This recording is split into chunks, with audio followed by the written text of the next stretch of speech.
everybody. On today's show, I caught up with my old friend, Tony D'Afrino. He's a thought leader. He is a podcaster. He is a YouTuber, and his Twitter feed is not to be missed. We get into the subject of loss prevention. Tony has quite a bit of expertise in that as he's the CEO and managing director, global retail business unit for Prosegur. And we have a lot to say on the subject. It is an area of great concern for a lot of us in retail. There is some technology solutions and there's some challenges. Give the show a listen and let us know what you think. Hello, everybody, and welcome to this episode of This Week in Innovation. Today, we are going to talk about loss prevention, and I can't think of a better and more knowledgeable person than my old friend Tony D'Afrino to talk about LP. Tony, how you doing today? I am doing excellent. Pleasure to be with you again. It is. So, Tony, why don't you introduce yourself and let everyone know all the expertise you have around LP, all the things you're doing. You're a blogger, you're a podcaster, you're a thought leader. Just introduce yourself and frame the problem that we're going to talk about. Thank you very much, Jeff, for that introduction. But basically, I've been around this industry for a long time, and really I've been split my time between working in retail at the early of my career and also working in technology and loss prevention. So I've seen all kinds of different aspects over time. My world today is actually very interesting because I do spend a lot of time online researching and looking at the retail industry from all perspectives, including loss prevention. And I have become actually a top 100 retail influencer, which has been interesting to see what that means because I keep getting on all these lists. And that's actually fun because it forces me to learn where the industry is going. And that actually led earlier this year to running a global security business for a company called Prosegur, which is a roughly a $5 billion company worldwide around security. So I've been going back and forth, love technology, love where technology is going, and really want to shape it as it evolves in loss prevention, especially as I think about all the challenges that loss prevention is facing right now, starting here in the United States. And really the perfect example are the ones that in your part of the world in California that I've seen in Nordstrom and others in terms of around organized retail crime. And if you're okay with it, I'll go a little bit deeper into that. No, I think that's really important because I'm not sure people understand. I think when, living here in Silicon Valley, everyone knows there's an escalation and then there's a debate about what it is. But I think there's certainly the car break-ins, which I don't think is necessarily organized. And then the Nordstrom deal is a whole different universe. So I would love for you to really unpack what that means so people really understand what we're talking about when we're talking about some of these assaults or whatever you want to phrase it, the looting of these stores. Yeah, so let me go first into a definition of the problem. The problem really has been around for a while. It's just that we're getting to some escalation points where they're elevating it to where everybody's saying, hey, we need to do something about this.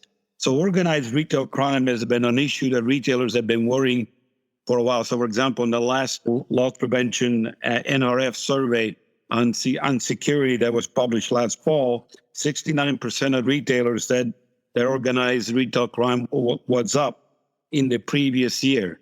And they cited policing, sentencing guideline changes, online marketplaces, and then just in general, greater organization.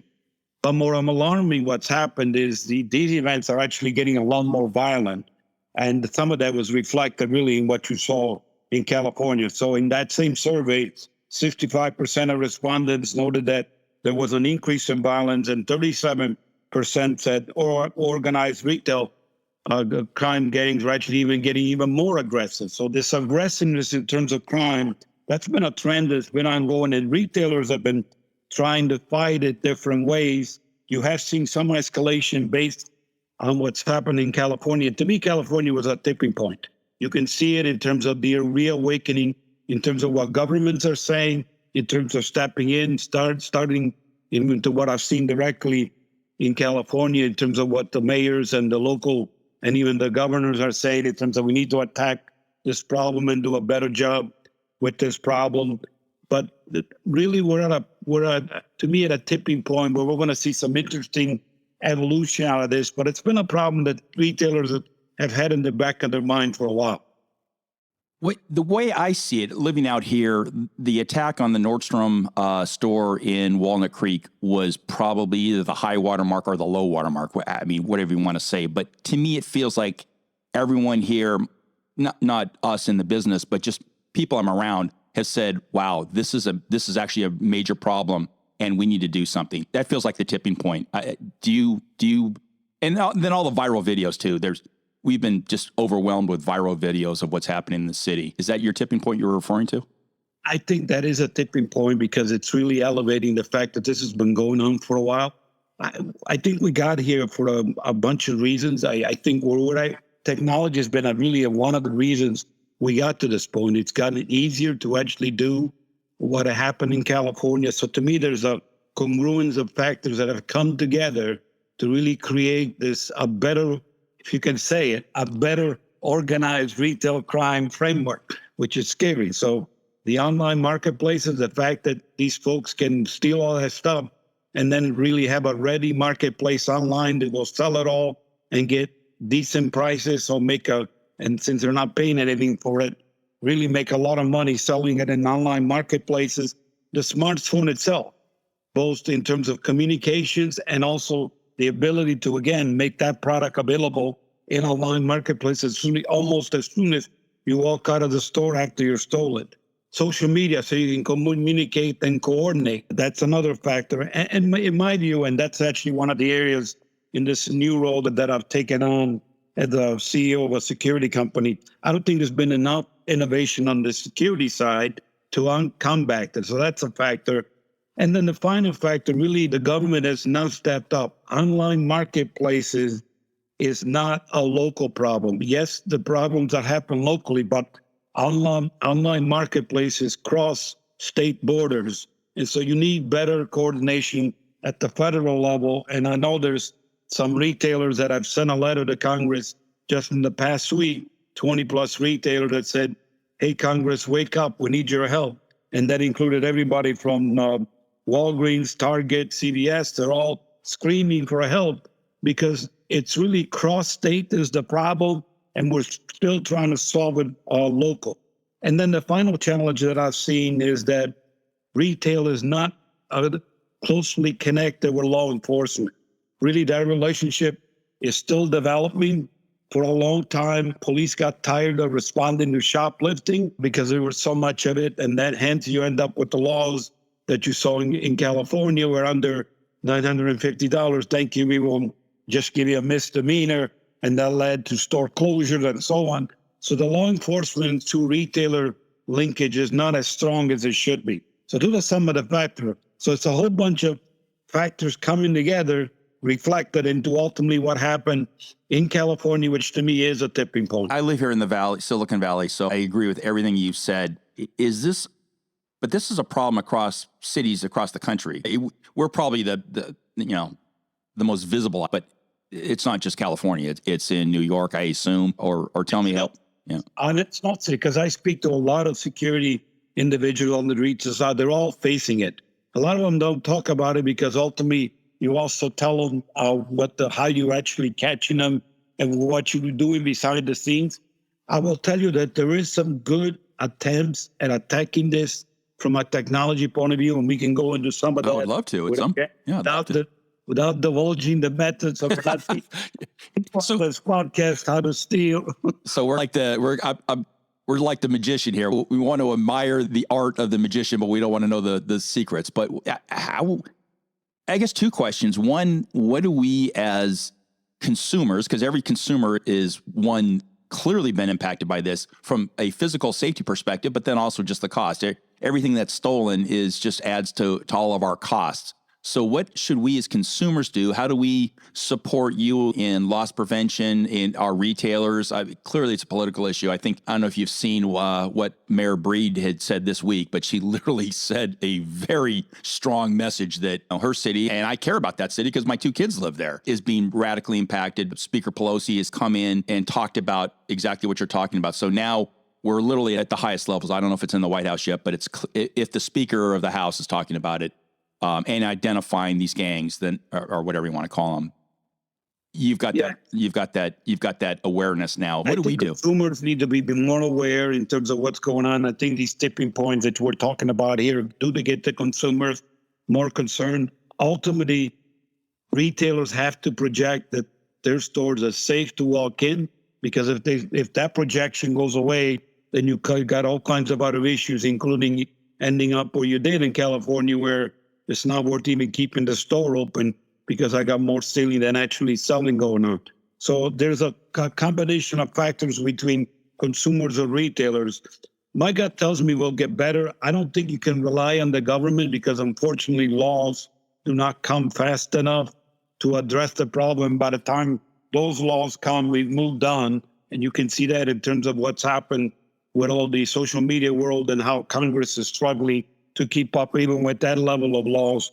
So I think it's going to be a combination of factors that attack this problem. I do think there are some good technologies that are coming out to address this. I can tell you, for example, GPS is playing a much bigger role inside stores that allow retailers to protect products and then let the professionals handle the problem as it leaves the store using GPS. And again, Tony, the professionals would be law enforcement or store asset protection people? Be law enforcement. The professionals be law enforcement.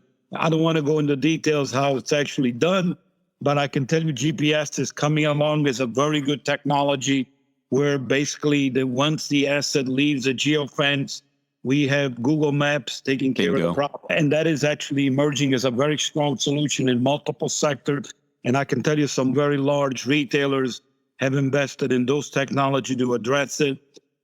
Also, RFID has actually stepped up as a solution. There was recently an article, and I can talk about this one because it was public. Lululemon, for example, recovered $18,000 worth of goods that were stolen in their stores through RFID, because that technology is becoming better in terms of tracking as it leaves stores. And I can tell you there are some retailers, again, without going into a lot of the details, which is a challenge, because then I'm teaching. No, we don't. We don't want to teach the bad guys.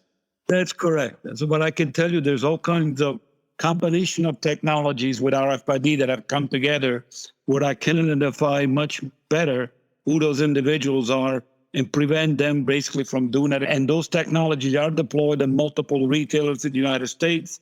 Some of it is controversial. So again, we need to clear up some of that technology because it is tracking technologies. And I do think that also has to be addressed. And then finally, EAS, which really was a stalwart in the beginning to do the beep at the door, that really hasn't evolved enough. That's where I've been spending my time in the last year, because I think EAS has not kept up with organized retail crime and helping in the organized retail crime fight. There are some new solutions that we're actually getting ready to finalize patents on, specifically targeting this organized retail crime to create these benefit denial for the thieves. So one day if they do take this stuff out, really that tagging system does a lot more than just beep. And you'll see a lot more in that space. So I do think technology can help. There is even some technology, for example, on smartphones that allow retailers to coordinate communications better. So if it's happening in this store, they can alert immediately all the other stores, and so they can be better prepared for the problem. So technology is going to play a role, but it's not the final end all. I do think you will need more legislation. I also think the police departments have to step up more to the problem.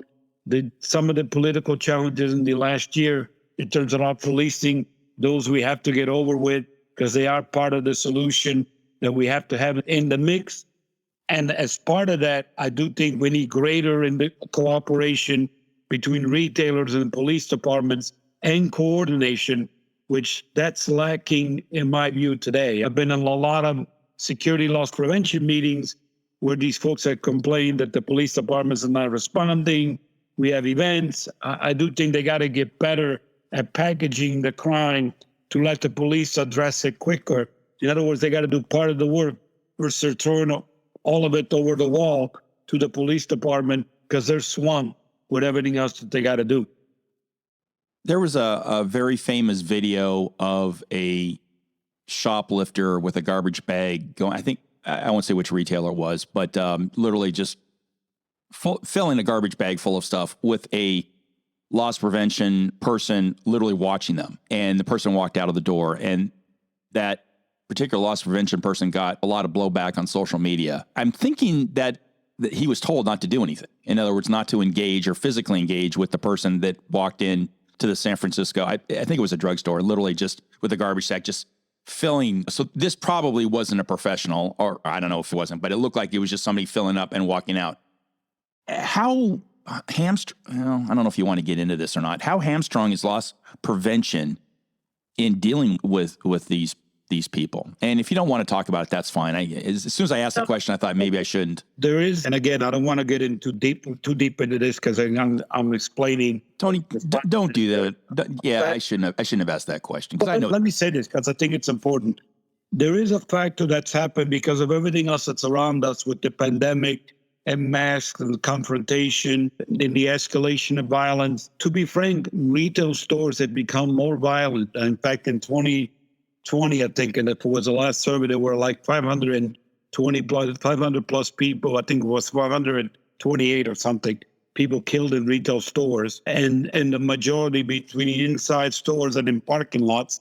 And a good chunk of those were either employees and customers. So there's this fine line in terms of what do you do to not escalate violence? Because if you approach an incident and it leads to violence, then things really can get out of control.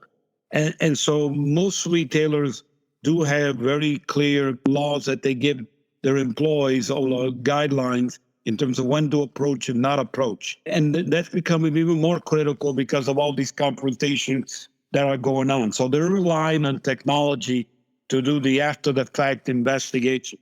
I think the incident you're mentioning, that is really because of that $950. That individual, I'm sure, stayed below the $950 threshold. So he knew that he did not have a major crime on his hands, and therefore he was doing what he was doing. And that's why, to me, the solution is a combination of factors. There is no one factor.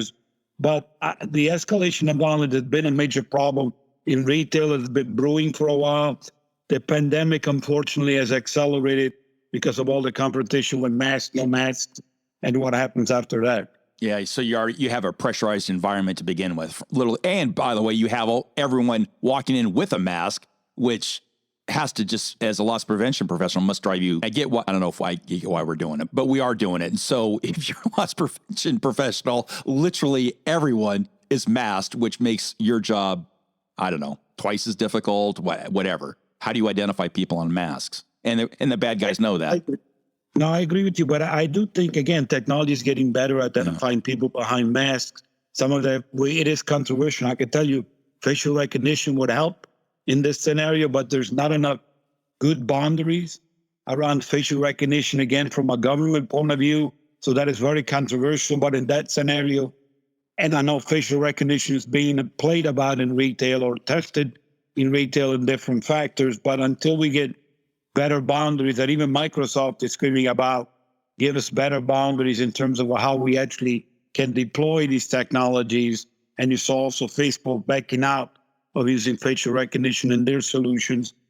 I do think that there's things we got to do going forward to get to a balance. We don't want to get too much to an extreme in terms of being negative to address the solution, but we also don't want to get to the other extreme where we make it so easy where it's not safe. You're really putting my safety at risk for me to go shopping, because then again, we got a whole new different world that we got to deal with. So we got to get to the right balance. And the pandemic has accelerated to me the negative side, really. And we got to get to a better balance in terms of where this goes next.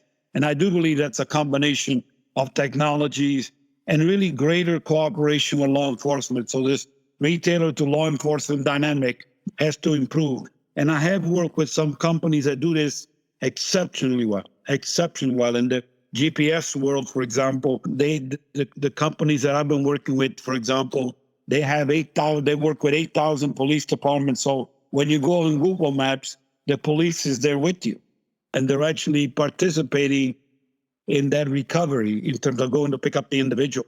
So I do think that possibility is there, but there's more work to be done. What's the definition of a violent encounter in one of these smash and grabs? If somebody runs into the store, smashes up a display case, and runs out without making contact with anybody, is that considered violent? In my world, yes. I'm not a lawyer, so I cannot give you the legal definition. In my world, yes, because you're threatening potentially that you're going to turn that same device onto an individual and cause violence. So in my world, I would definitely go there. That's a possibility. What's interesting to me is some of the other thefts that are going on. For example, there was Home Depot that was hit, and they were stealing the exact goods that they need to go do the more of these that was solutions. So we got some work to do because the world is at a place where there's a marketplace for what they're stealing, and that there's better tools to actually coordinate to get it done en masse, and then police is not keeping up for all the other challenges. So we got, and technology, to my view, is not coming fast enough.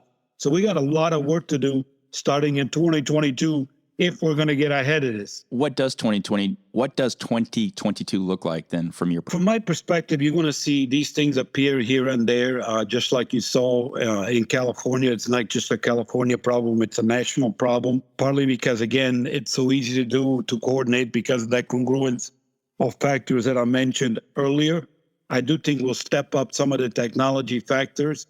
Unfortunately, I don't see Congress stepping up because I know multiple, including NRF, RELA, everybody's going after Congress to do something to get better on these cross-state laws.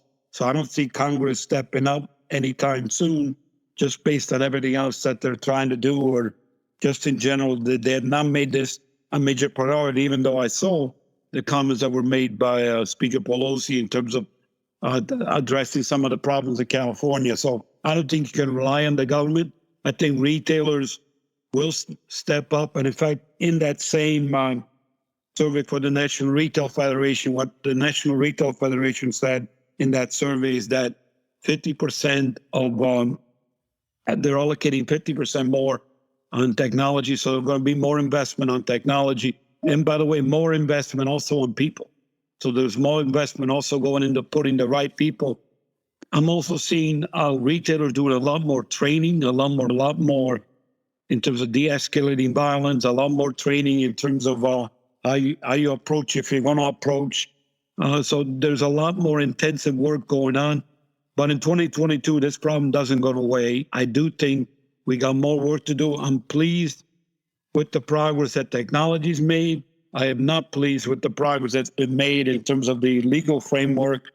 And I do think we need to do a lot more in terms of the police to retailer engagement to make that better. That's not a super rosy picture you're painting there. I definitely agree. The IT investment, I can clearly see that. I'm not in the depths of the loss prevention all the way you are, but we can certainly see the investments around a lot of pieces of retail tech. I can say from a consumer perspective, it couldn't be at a higher, the concern couldn't be at a higher level. Politically, yeah, it's not a presidential year, but there's a lot of noise about what the Congress is going to look like in this next season. So maybe it becomes a bigger issue. It's certainly, and I'll be up in, I'm going to be up in San Francisco today visiting the kids, and then I'm going to walk through Union Square, and so I'm going to see firsthand. And I don't think I'm going to like what I'm going to see. That should be the busiest time of the year up there, and my guess is it's not, and it's not just because of the pandemic. So it couldn't. Maybe San Francisco leads us out of all this craziness because the mayor has realized what this has had on her sales tax revenue, on her convention revenue. You're right. Not a rosy picture, but I do think we're getting the fact that it's getting as organized, which is what you saw in California and in some of those retailers in terms of 80 people or something showing up in one store, all organized, coordinated with getaway cars already. It's going to elevate and escalate in 22 in terms of what do we do different. And I know, because I'm involved in some of them, there are touching with retailers in terms of how we leverage some of these technologies to actually get better from everything to protecting the entrance to what we do differently inside the store to some of the new tracking mechanism to actually creating some benefit denial in terms of some of those solutions once with some of those products once they leave the store. So I do think 2022 will be a year where we'll make progress in terms of addressing this from a solution point of view. What's very interesting to me, and you're in that world there in Silicon Valley, is that I'm seeing a lot more startup focus in terms of loss prevention in investments. I actually, for example, there's a company that used to be a startup that now is doing excellent work around artificial intelligence with self-checkout deployed in thousands of stores already in the United States. And that was a startup. Didn't start in Silicon Valley, it started in Ireland, but that technology actually is being heavily deployed. So expect that next year you're going to see a lot more machine learning, artificial intelligence applications detecting. I'm on the board of the Loss Prevention Research Council. We talk about zones of influence. There are 5 zones of influence in terms of how we influence and deter crime. The 5th one being the general community at large, all the way to the entrance, to the aisle, to the product. You go down there basically to the product itself in those zones. I do think we got to work in all those zones in terms of attacking the problem. So I'm pleased that Silicon Valley has woken up. That's loss prevention is a big opportunity. And I do think artificial intelligence, machine learning can help in terms of attacking this problem, in terms of providing better metrics, including looking, for example, for triggers on social media and others where something may potentially be going down and actually preventing the problem before it even happens. I can tell you as an analyst that's covered retail IT spend for longer than I want to admit, I never, ever spent 10 seconds thinking about loss prevention for the first 20 years of my career. And now it's all over. Granted, I'm focusing in the startup world, but I can find plenty of IT spend. And the spend around AI holistically is off the charts. And I can absolutely validate the point that there is spend now, IT spend targeted at loss prevention. So you're going to have tools in the next couple of years like you couldn't even imagine 5-6 years ago. And that's probably a very good thing. Yeah, I agree. And I think some of those are exactly going to evaluate. So, RFID is actually a technology that is challenging loss prevention, but put some other tools around it like artificial intelligence, machine learning, analytics, big data. That thing becomes very powerful. Same thing with GPS, same thing with some of the new tagging technology. So I think it's a combination of factors and the ability to basically control those factors from a centralized point and actually detect. I can tell you retailers are investing a lot into these security operation centers where they can monitor stores remotely and do some interesting things remotely that are only going to get better as we get forward. So again, kind of technology, I think, is going to move faster than the governments can keep up, and that will be interesting to watch.